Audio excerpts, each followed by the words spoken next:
Shalom, nous allons étudier le Daf Kouf Gimel dans Masechet Eruvin et nous reprendrons à la fin du Daf Kouf Bet Amud Bet vers Rabbi Yehuda Liba Deman. On avait vu une Mishnah dans laquelle on disait qu'on avait le droit, dans le Bet Hamikdash, de réparer la corde d'un kinor qui s'est abîmé pour faire la avoda des Lévi'im pendant Shabbat. Dans la Gemara, on a rapporté une Braïta qui, elle, a autorisé à ce que l'on fasse une aniva, donc un nœud qui est autorisé pendant Shabbat, mais non pas un nœud complexe, un kesher, mais simplement une aniva, une sorte de nœud coulant qui est autorisé minatora. Et donc, la Braïta n'autorise, même pour le Mikdash, de faire qu'un nœud midarabanan, alors que la Mishnah autorise un nœud deoraita. La Gemara avait tenté d'expliquer, de dire que c'est peut-être lié à la marloquette entre Rabbi Yehuda et Rabbanan. Quel est le statut d'une aniva? Selon Rabbi Yehuda, la aniva et le nœud normal, c'est pareil. Et selon Rabbanan, c'est différent. Et donc, notre Mishnah serait Rabbi Yehuda, et la Braïta, Rabbanan. La Gemara dit, mais c'est pas suffisant. Mais Rabbi Yehuda donc de la Mishnah, Ali Bademan, il parle selon qui? Nous, on connaît que deux avis par rapport au fait de justement d'autoriser ce qu'on appelle un marchir mitzvah. La avoda, c'est sûr que c'est doché Shabbat, mais là, c'est simplement préparer en amont un objet qui est nécessaire à la avoda. Et Ali Bade Rabbi Eliezer, si c'est Rabbi Eliezer, notre Mishnah, Kamar, Afilu Chatrilanami. Si Rabbi Yehuda, qui effectivement fait pas de différence entre aniva et kesher, eh bien, mais c'est dans la chita de marchir mitzvah comme Rabbi Yehuda, alors pourquoi notre Mishnah n'autorise-t-elle qu'à réparer une corde et non pas à la mettre les chatrila s'il n'y en a pas? Donc la Gemara dit Ela lokashia ha Rabbi Shimon. La Gemara dit non, on préfère dire maintenant que finalement la Braïta c'est Rabbi Shimon. Pourquoi? C'est marqué à Rabbanan Tanya in Braïta ben levi shenif sekalonima vakinor koshra. On a une Braïta qui commence avec Tanakama qui dit qu'on a le droit justement de faire un nœud même complexe quand la corde s'est réparée. Ça, c'est Tanakama. Rabbi Shimon Omer, on va. Rabbi Shimon dit de faire une aniva. Et après, on a Rabbi Shimon ben Elazar, qui revient un peu avec un avis qui ressemble à celui de Tanakama. Afina meshma'at et akol. Il dit non. La aniva, le nœud comme ça, coulant, ça fait pas sortir un son comme il faut. Et là, meshachel milimata et korer milimala, meshachel milimala et korer milimata. Donc, il faut tendre la corde vers le bas et faire un nœud en haut ou l'inverse. Donc, en gros, il revient plus ou moins à dire comme Tanakama qu'il faut faire un vrai kesha. Donc finalement, on a compris qui est l'avis de la Braïta, c'est Rabbi Shimon, qui clairement ici n'autorise à faire qu'une aniva. Ou sinon tu peux dire que même la Mishnah et la Braïta, les deux, c'est selon Rabbanan. Velo kashia, kan be'emtsa, kan minatzad. Ça dépend si la corde s'est cassée au milieu ou à une extrémité. Si c'est au milieu, et que du coup, si on fait une aniva, ça va effectivement ne pas donner le même son, eh bien c'est là que dans la Mishnah, on a autorisé à faire un nœud complexe. Dans la Braïta, on a autorisé que aniva, c'est parce que le nœud s'est fait à une extrémité de la corde, et là-bas, c'est pas là-bas que réellement le son se fait, et donc, on peut faire une aniva et avoir le même son, c'est pour ça qu'on a autorisé que la aniva. Autre proposition, veibaitema, peut-être que dans les deux cas, c'est au milieu. Mar savar gazrinan ou mar savar lo gazrinan. C'est que dans la Mishnah, comme c'est au milieu, on peut pas faire une aniva parce que ça ne fait pas un son comme il faut. Donc on peut en faire un nœud normal. Et l'autre avis pense que non.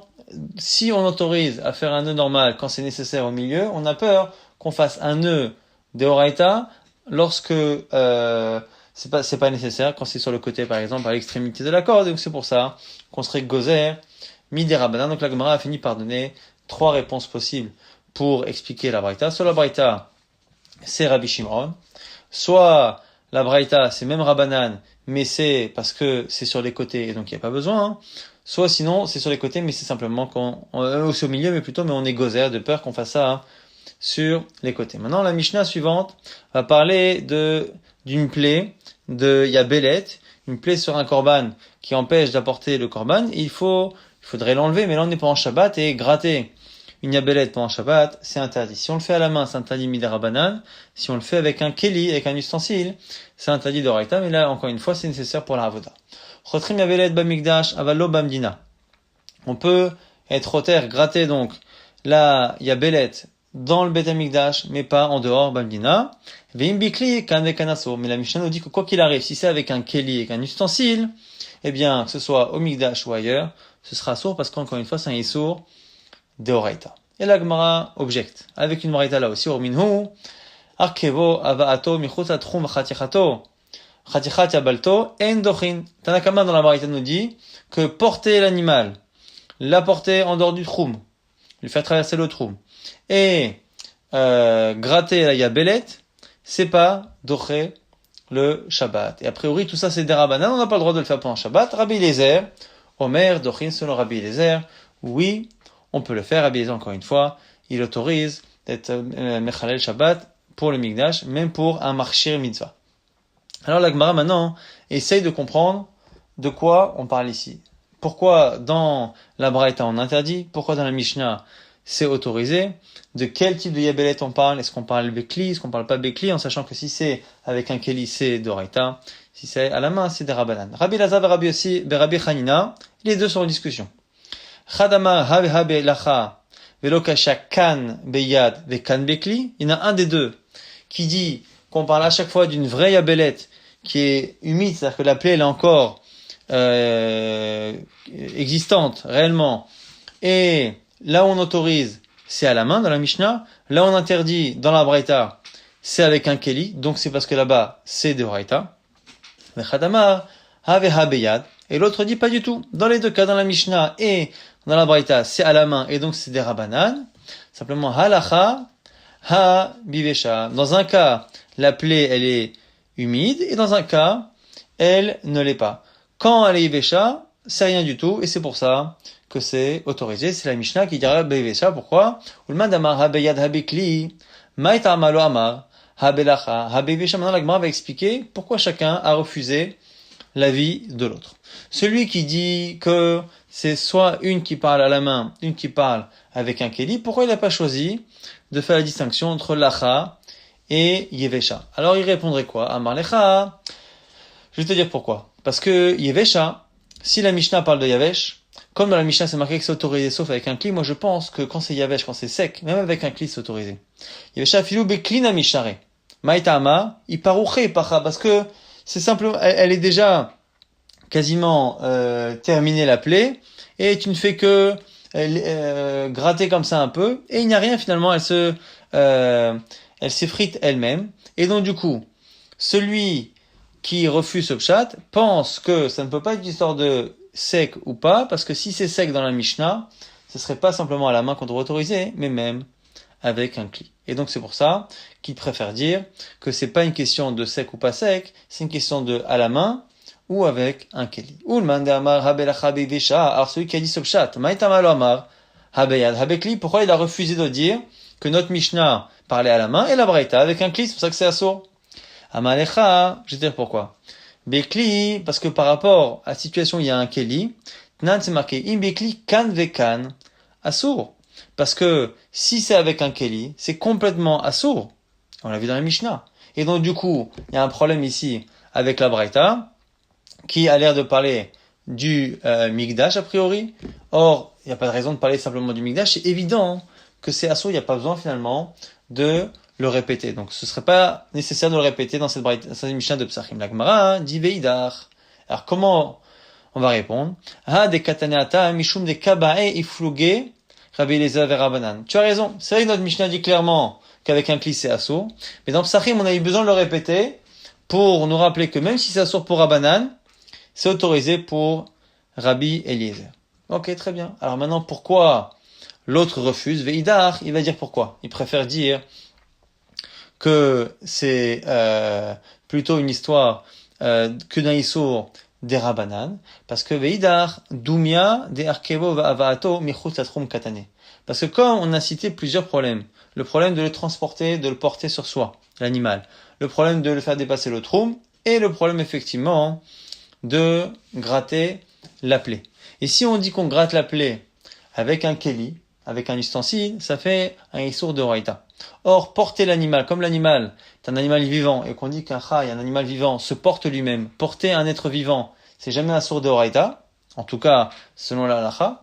Et donc, comme porter l'animal, ça sourd des Rabbanan, le faire passer le troum, c'est des rabanan. A priori, également, le problème de la yabelet devrait être un problème des rabanan, et donc pas la yabelet avec un kli, plutôt une histoire de yabelet à la main, qui est lacha, et dans la Mishnah, qui est vesha, et donc tout ça, c'est un histoire des rabanan.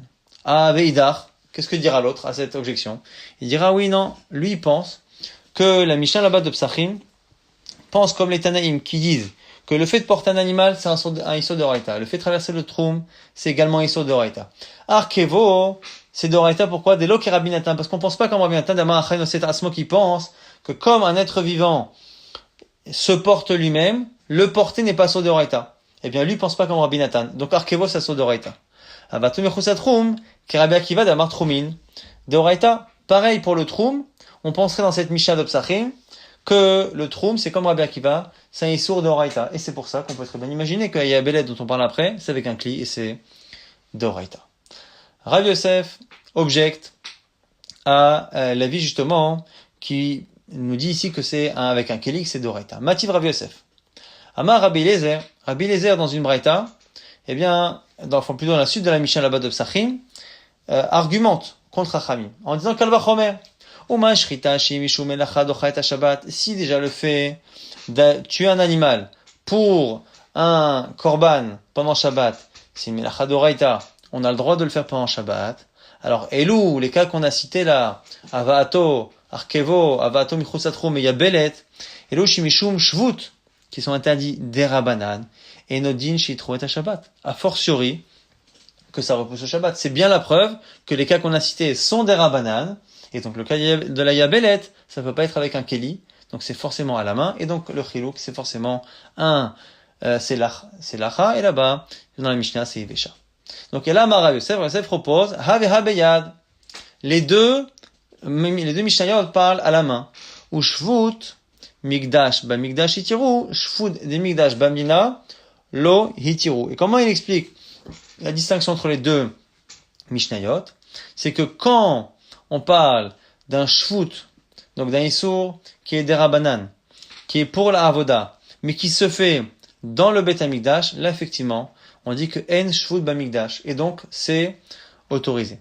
Par contre, quand c'est un shvut qui est par rapport à la avoda, mais qui ne se fait pas forcément dans le Mikdash, puisque le korban Pessah, chacun le réserve chez lui, et le korban Pessah, une bonne partie de la avoda se fait à l'extérieur du Beth Amikdash, c'est pour ça que c'est interdit. Donc dans la Mishnah de Psachim, on a été mahmir parce que l'essentiel de la avoda du Korban Pessah se fait en dehors du Beit HaMikdash, et dans la Mishnah, on a parlé d'Yabelet, on parlait en général des autres Korbanot, et comme les autres Korbanot, tout se fait au Beit HaMikdash, eh bien on a autorisé ce derabanan, mais c'est un derabanan qu'on a interdit en dehors du Beit HaMikdash. Yativ Abaye avec Amar le Hashmata. Abaye était en train d'enseigner ce tirous-là de Rav Yosef, et Rav Safra a objecté, et Tiber Rav Safra les Abaye. Aya korebe sefer alei skufa, venit galgel a sefer miyado golelo etzlo. On avait vu récemment que quelqu'un qui est en train de lire un livre qui est sous forme de Megillah, il est sur le seuil de la porte, et l'extrémité de sa Megillah tombe, roule et tombe quasiment par terre. Golelo etzlo, il a le droit de la ramener à lui. Et pourtant là-bas, c'est un issour des Rabbanan. Vera acha dishut bamikdash bamdina. C'est un problème qui est lié plus ou moins au Kodesh. C'est pas la avoda, mais en tout cas, c'est un issour des Rabbanan par rapport au Mikdash. Et c'est à l'extérieur du Beit HaMikdash bamdinahu. Et le gazana, et tu vois là-bas, on a autorisé la personne à reprendre, à rouler le livre vers lui, et on n'a pas craint que un jour le livre tombe complètement et qu'il vienne à le transporter et faire un issour.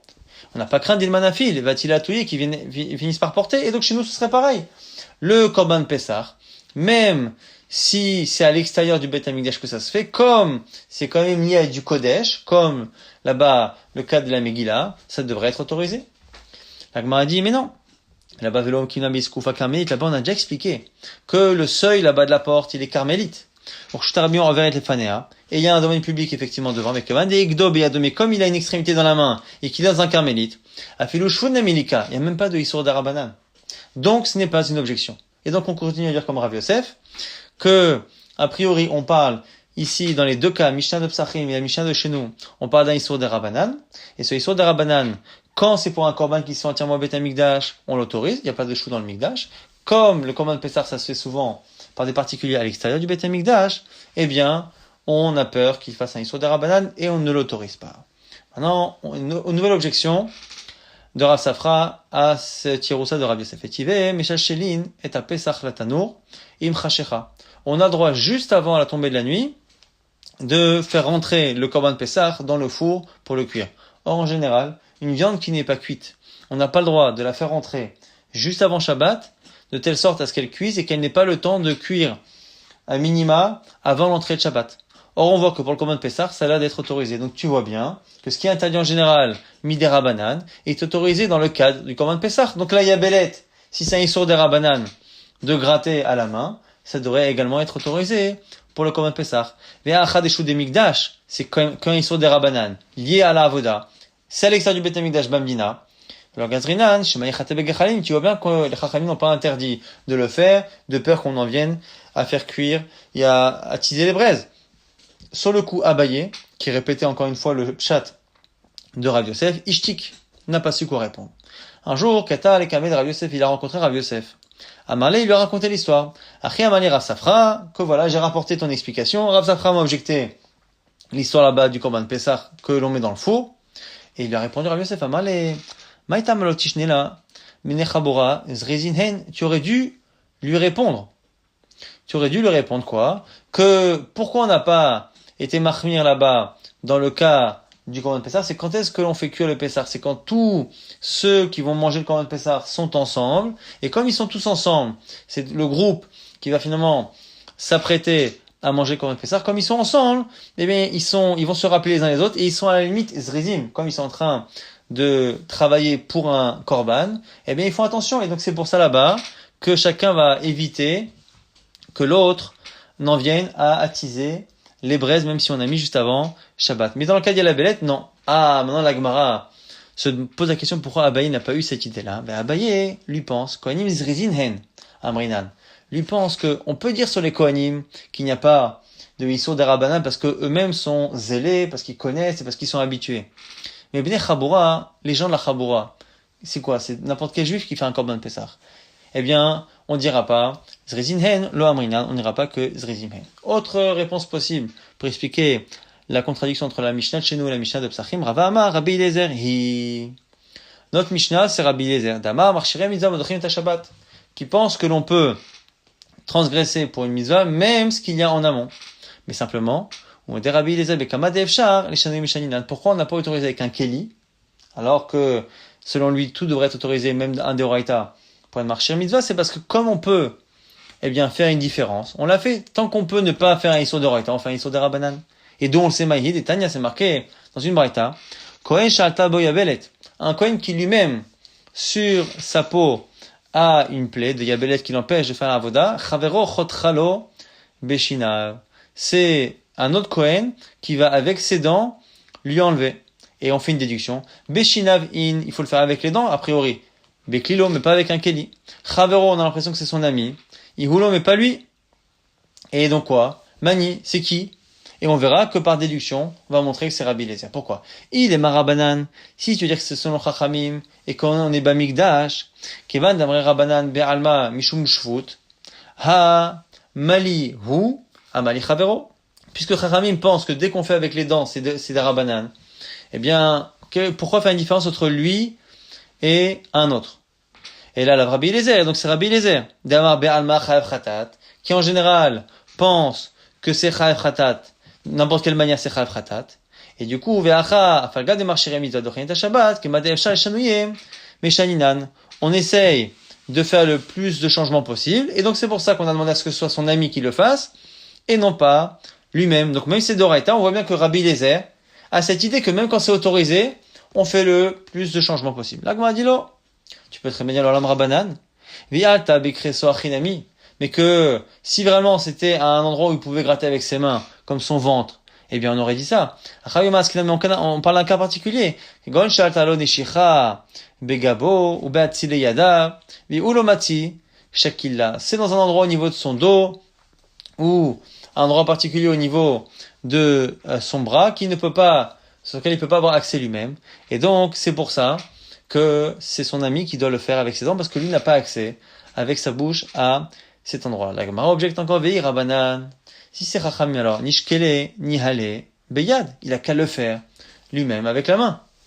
Vetifshot de Rabbi Lazar, et ça répondra à la question de Rabbi Lazar, d'Amar Rabbi Lazar, Machloket Beyad, Aval Bekli Divra Akol, Chayav qui lui pense que la Machloket elle est que à la main, mais avec un Keli, c'est Chayav. La Gemara répond par une objection, Vetamer, selon toi aussi, le Rabbi Lazar n'a Milishkele, n'a Beyad. Selon toi aussi, selon Rabbi Lazar, il devrait le faire à la main son ami, et pas forcément avec les dents, puisque c'est pareil. Selon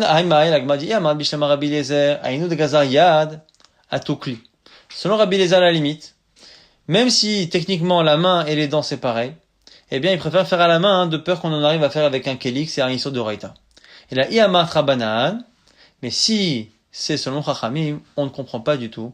Nishkele ni ale beyad, c'est devrait normalement être lui-même qui le fait à la main, et on ne comprend pas du tout pourquoi faire ce changement. Et là, Vetou l'omidé, il n'y a plus rien à dire. Tu vois bien qu'effectivement, selon Rabbi Eliezer, quand on peut le faire et qu'on peut faire un changement, on fait un changement. Et donc, c'est pour ça, finalement, que Rava explique que dans le Mishnah, c'est Rabbi Eliezer, que techniquement, on aurait pu le faire avec un Keli, mais que tant qu'on peut le faire avec un Shinouï, ici en l'occurrence à la main, on le fait. Nouvelle Mishnah, Kohen Shalaka Be'ezbaro, Korech Alea Gemi Bamikdash. Un Kohen qui a une blessure au niveau du doigt, il peut mettre autour de son doigt un végétal comme ça, un petit végétal qu'il met autour de son doigt pour protéger la blessure. Avalom Bamdina, mais il ne peut pas faire ça en dehors du Beth Amikdash. Parce que c'est considéré un peu comme une refoua, comme une guérison qui interdit des rabanan. Imlo Tzidam, Kanvekanasur, si c'est pour faire sortir du sang, là, quoi qu'il arrive, ce sera interdit même dans le Mikdash. Maravuda Bered Rabbi Chia, le fils de Rabbi Chia dit, Lo Shano Elagemi, Aval Tzitzul Katan, Aveitur Gadim, lui dit qu'on a bien précisé dans la Mishnah qu'il fallait que ce soit un végétal, mais si c'est un tissu, c'est un problème. Pourquoi? Parce que le tissu sera considéré comme étant un vêtement en plus, et les Kohanim n'ont pas le droit de porter un vêtement en plus de ceux qu'ils doivent porter pour l'Arvoda. Rabbi Chanan n'est pas d'accord. Rabbi Chanan Marlo Amaro, Yitur Gadim est là, comme Gadim, Aval Sheloim comme Gadim. Le Yitur Gadim, il dit l'interdit de porter un vêtement en plus n'est valable que dans un endroit où on porte un vêtement. Or, les doigts, c'est pas un endroit où on porte des vêtements, et donc, on peut mettre même un tissu. Ça ne s'appellera pas Itour Begadim. Là, Gma dit, mais il y a un autre problème. Si on met un tissu, Tipokle Mishum Khatitsa, ça fait écran entre ses doigts et les ustensiles ou les corbanotes qu'il doit toucher directement. Là, Gma dit, soit on parle de la main gauche bismol, Inami Biamin, ou même la main droite, Shilobim comme Avoda, il faudra dire que le tissu, il est mis à un endroit où il ne fait pas la Avoda. Donc, par exemple, le haut de la main, le dos de la main, c'est pour ça qu'il n'y a pas de problème de Khatitsa. Maintenant, la Gemara nous dit que ce qu'on vient de dire, selon Rabbi Yochanan, qu'il n'y a pas de problème de Yitur Gadim quand c'est pas à l'endroit habituel des vêtements, donc par exemple sur les doigts, ça quoi qu'il arrive, Rava n'est pas d'accord. Pliga de Rava. Pourquoi d'Amar Rava, Marabchizda a été cité par Rava qui dit Bim kom Gadim afiluni ma'achat chotzetzet. Si on est à l'endroit où on porte des vêtements, même un fil, ça, c'est un problème, c'est chotzetz et ça pose un problème. Shelom bimkom gadim, si c'est pas l'endroit des vêtements, shalosh à shalosh chotzetzot, c'est là, enfin, quand on dit chotzetz, c'est que ça pose un problème. S'il y a 3 doigts sur 3 doigts au niveau de la taille, ça pose un problème. Par contre, mishalosh à shalosh, enan chotzetzot. Moins de 3 sur 3, ça ne pose pas un problème. Donc on voit bien qu'en tout cas l'idée qu'a dit Rabbi Yochanan, qu'il n'y a pas du tout de Issour, de Yitur Gadim en dehors des endroits habituels et donc des doigts par exemple, eh bien c'est déjà quelque chose sur lequel Rava n'est pas d'accord. Maintenant, quand Rava a dit que sur les doigts et les autres parties comme ça un peu rares, ça dépend de la taille, 3 sur 3 et moins 3 sur 3, la question elle est, est-ce que c'est aussi en désaccord avec le premier avis qui avait dit que sur le doigt, ça pose un problème, parce qu'a priori sur un doigt, la blessure, ça fait pas la taille de 3 doigts sur 3 doigts. Donc on va dire, des Rabbi Yochanan, Vadaï Pliga. C'est sûr qu'il est en désaccord avec Rabbi Yochanan. Mais avec le premier avis, des Rabbi Uda, mais des Rabbi Chia, minima pligé. Là, il m'a dit non. Shani Tzitsul Katan, des Chashiv. C'est particulier, Tzitsul Katan, qu'on met sur le doigt, parce que c'est tellement important que même, donc selon Rava, même si ça n'a pas la dimension de 3 sur 3, comme c'est important parce que ça permet de protéger la blessure, ce serait un saut Mishum Yitur Gadim.